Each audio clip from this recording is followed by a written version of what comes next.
Hi friends, welcome back to my channel. Sammy here with another video, and in today's video we are continuing my mini series talking all about how to set up your planner for the upcoming year.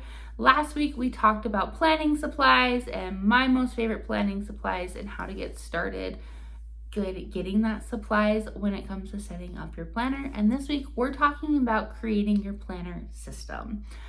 So when it comes to creating a planning system, you want to think about what are you wanting to track in this planner? What is this planner's purpose? I feel like this is a very important thing to do and identify before setting up your planner, because this is going to help you guide how you set up your planner. And so you're going to want to take some time to brain dump how you are going to use it. And before we talk about the categories and how you can use your planner, I want you guys to know and remember that you are going to be planning differently than everyone else.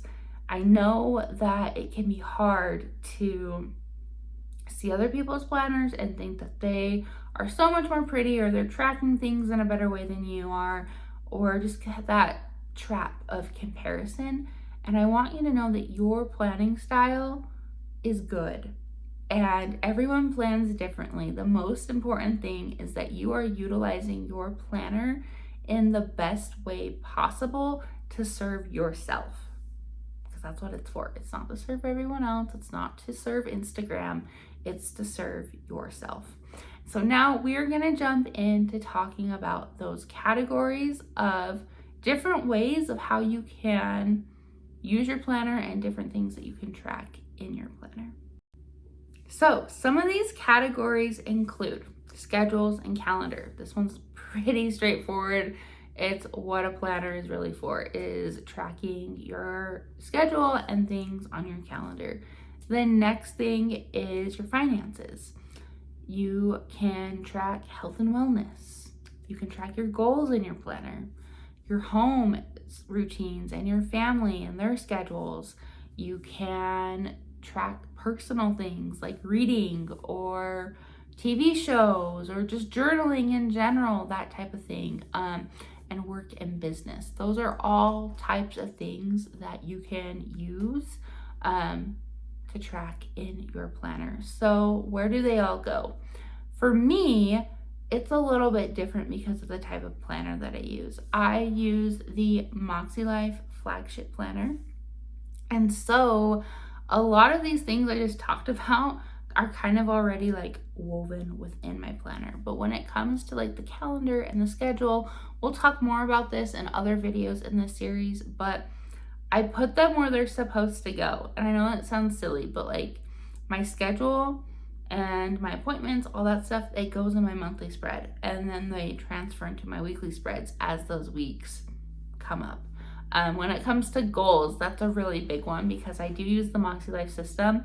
And once again, those are woven within my planner. I have different checkpoints throughout the year, monthly, weekly, and daily, and quarterly, where I'm checking in with my goals. And so once again, woven with throughout the planner.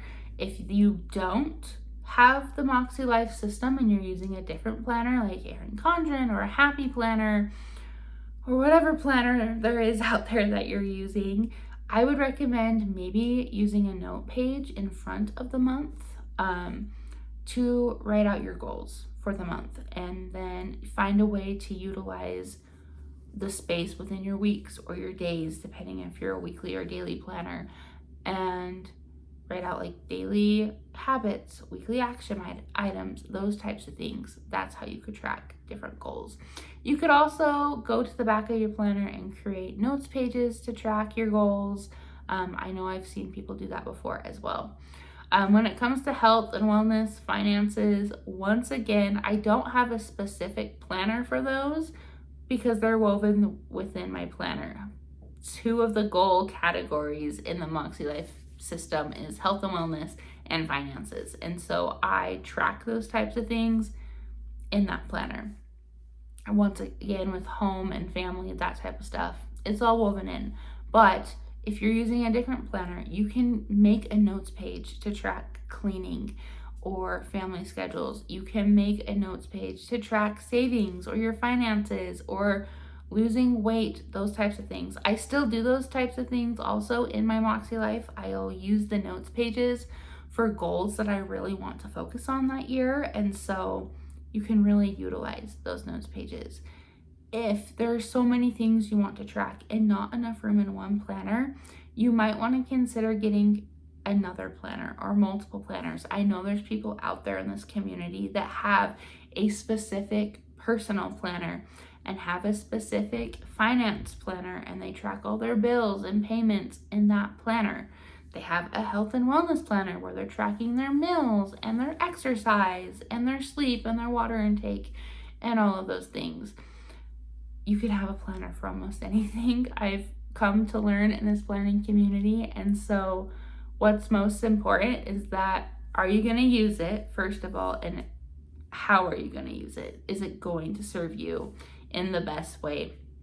I have tried to use multiple planners in the past for those different things, and I've come to learn about myself is that when I have too many things like that, I get distracted or I get overwhelmed. And I have found that my perfect system is just everything in one planner. And that's just something you're gonna have to figure out for yourself through trial and error and evaluating what type of life you live and how you're going to function within those planners. One last thing that I did not mention before is work and business. For me, that is the only separate planner I do have because I am a teacher. And so I have purchased a teacher lesson planner, and that lives at school. I use that to plan out my meetings and lesson plans and keep track of other things in that planner, but it lives at school because it has no purpose at home or taking it on the go. And so if you do need another planner for work, I would definitely suggest that as well.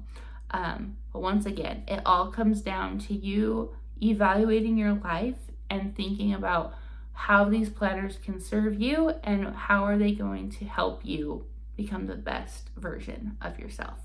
So anyways, you guys, that is all for today's video. In the comments below, let me know, what is your planning system?